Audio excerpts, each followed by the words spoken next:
दोस्तों क्या होगा कि अगर आपसे मैं कहूं कि टीम इंडिया के फाइनल प्लेइंग 11 का हो चुका है ऐलान, तो उसी के साथ साथ ऑस्ट्रेलिया को लग चुका है 3 बड़ा झटका। और ये 3 झटका अगर आपकी ऑस्ट्रेलिया नहीं सह पाती तो भारत के खिलाफ जीतना इसका नामुमकिन हो जाएगा।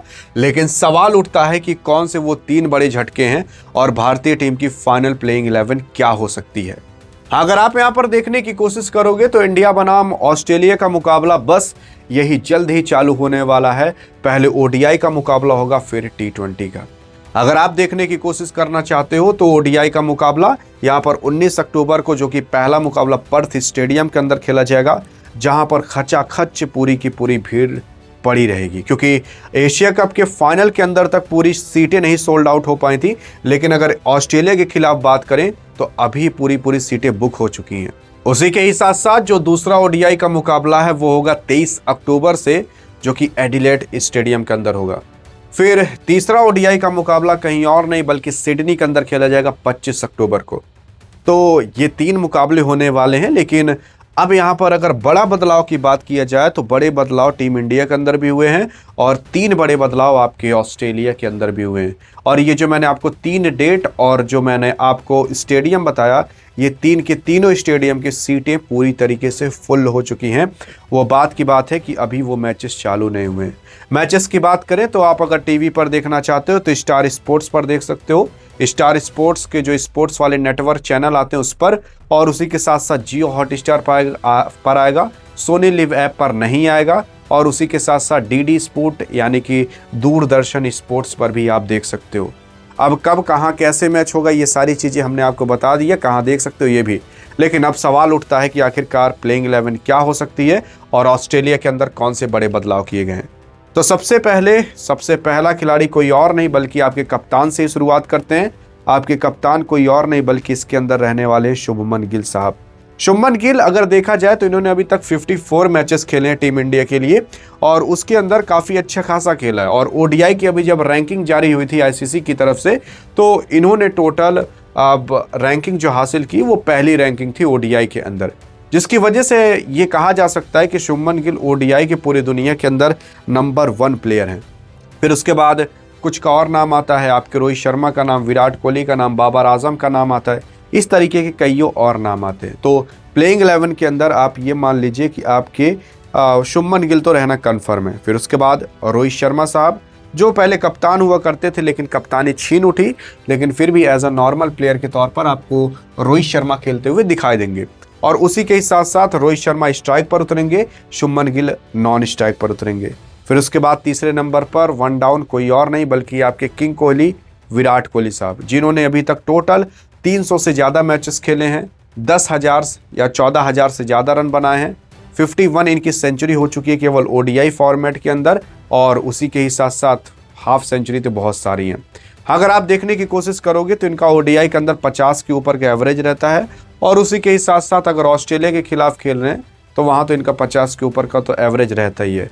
ऑस्ट्रेलिया के अंदर इन्होंने अभी तक टोटल 5 सेंचुरी मारी है, रोहित शर्मा ने भी 5 सेंचुरी मारी है, और आपके कुमार संगकारा जो श्रीलंका के थे उन्होंने भी 5 सेंचुरी मारी है। अगर रोहित शर्मा या विराट कोहली 1 सेंचुरी ज़्यादा मार देते तो ऑस्ट्रेलिया के अंदर जाकर सबसे ज़्यादा सेंचुरी मारने की लिस्ट में पहले नंबर पर हो जाएंगे, क्योंकि अभी पहले नंबर पर 3 लोग हैं। फिर तीसरे नंबर पर कोई और नहीं बल्कि आपके श्रेयस अय्यर आते हैं, जो कि आपको उप कप्तानी करते हुए दिखाई देंगे। कप्तान आपके शुभमन गिल रहेंगे, उप कप्तान आपके श्रेयस अय्यर रहेंगे। श्रेयस अय्यर भी काफ़ी अरसे से तरस रहे थे कि कब हमें टीम इंडिया के अंदर कुछ अच्छी पदवी मिले और कब हम अच्छे से खेलें और सामने वाली टीम को हराएं। लेकिन हाँ, अब इनको अच्छी खासी मिल चुकी है पदवी और इनको अच्छा खासा पोजीशन भी मिल चुका है, क्योंकि ओडीआई के अंदर उप कप्तान बन चुके हैं। तो इनको हमेशा आप जान जाइए मौका तो मिलेगा, क्योंकि कप्तान और उप कप्तान तो प्लेइंग 11 के अंदर तो हमेशा रहते हैं। फिर उसके बाद कोई और नहीं बल्कि आप क्या आएंगे, केएल राहुल साहब। केएल राहुल साहब इसके अंदर एज अ विकेट कीपर और बैट्समैन के रूप में काम करते हुए दिखाई देंगे। और अगर आप देखोगे तो ऋषभ पंत साहब है नहीं, तो ऋषभ पंत की जगह केएल राहुल को ही रखा जाएगा विकेट कीपर के रूप में। तो इस वजह से आपको केएल राहुल 100% खेलते हुए दिखाई देंगे। और फिर आते हैं कोई और नहीं, वन एंड ऑल आपके अक्षय पटेल साहब, जो कि as a spinner bowler, as a अच्छे खासे फील्डर और अच्छी खासी बैटिंग करने के लिए हमेशा बेताब रहते हैं, और इनसे अच्छा ऑलराउंडर आपको कहाँ मिलेगा। फिर उसके बाद नीतीश कुमार रेड्डी साहब, नीतीश कुमार रेड्डी आपके हार्दिक पांड्या की जगह आए हैं। हार्दिक पांड्या आप देखने की कोशिश करोगे तो अभी अपनी नई मेहरारू को लेकर घूमने फिरने निकले हैं। एशिया कप के अंदर इंजर्ड हो गए थे, तब से लेकर अभी तक ठीक ही नहीं हुए। तो उनकी जगह इस बार नीतीश कुमार रेड्डी को लेने की बातें की जा रही हैं और वो प्लेइंग 11 के अंदर आपको 99% तक शामिल होते हुए दिखाई देंगे।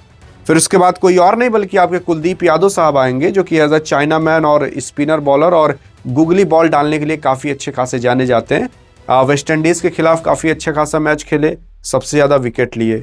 और उसके बाद अगर आप देखने की कोशिश करोगे एशिया कप के अंदर सबसे ज़्यादा विकेट लेने की कैटेगरी में सबसे आगे हो गए। तो अगर कोई बंदा इतना सब कुछ कर रहा है और इतना सब कुछ उखाड़ कर फेंक रहा है तो एक बार उसको ओडीआई के अंदर मौका मिलना चाहिए, और कुलदीप यादव को मिला भी। फिर उसके बाद कोई और नहीं बल्कि आपके गौतम गंभीर के सबसे चहेते और जिनका एवरेज ही रहता है 50 के ऊपर, जो 50 रन देने के बाद कहीं एक आध विकेट पाते हैं, नहीं तो वो भी नहीं पाते, वो कोई और नहीं बल्कि आपके हर्षित राणा साहब हैं। हाँ जी हाँ भाई साहब, हर्षित राणा साहब को मौका मिल चुका है और वो आपको खेलते हुए दिखाई देंगे।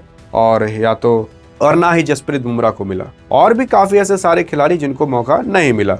लेकिन अब सवाल उठता है कि ऑस्ट्रेलिया के वो कौन से खिलाड़ी हैं जो कि काफ़ी बड़े सदमे में और झटके में आ चुके हैं। तो सबसे पहली चीज़, अभी जल्द में ही कैमरून ग्रीन को निकाल दिया जा चुका है। कैमरून ग्रीन जो कि ऑस्ट्रेलिया के काफ़ी अच्छे खासे दिग्गज प्लेयर हैं, अगर वो इंडिया के खिलाफ नहीं खेलेंगे तो ऑस्ट्रेलिया को काफ़ी बड़ी दिक्कत हो सकती है। और उसी के ही साथ साथ 2023 का वर्ल्ड कप भारत को हराने वाला प्लेयर जिसका नाम पैट कमिंस था, जो एक कप्तान भी था, वो भी इस बार ओडीआई के अंदर नहीं खेलता हुआ दिखाई देगा भारत के खिलाफ, क्योंकि वो इंजर्ड हो चुका है। और हाँ, 3 के तीनों ओडीआई मैचेस नहीं खेलते हुए दिखाई देंगे। और फिर उसके बाद अगर हम तीसरे प्लेयर की बात करें तो कोई और नहीं बल्कि एज अ स्पिनर प्लेयर के रूप में एडम जैम्पा भी आपको एक मैच नहीं खेलते हुए दिखाई देंगे। मतलब 3 मैच होंगे और उसमें से एक मैच आपको एडम जैम्पा नहीं खेलते हुए दिखाई देंगे, और बाकी जो 23 तारीख को और 25 तारीख को मुकाबला होगा उसमें एडम जैम्पा दिखाई देंगे। 19 तारीख मुकाबले के अंदर आपको एडम जैम्पा नहीं दिखाई देंगे। तो ये 3 सबसे बड़े झटके थे जो कि ऑस्ट्रेलिया को लग चुके हैं। और उसी के ही साथ साथ क्या अब इस 3 बड़े झटके से क्या ऑस्ट्रेलिया भारत के खिलाफ उभर पाएगी कि निखर पाएगी, ये आपके हाथ में, देखते हैं कि आप बता पाते हो कि नहीं। अधिक जानकारी चाहिए तो स्क्रीन पर दिख रही वीडियो पर क्लिक करके देख सकते हैं। तब तक लिए जय हिंद और जय भारत।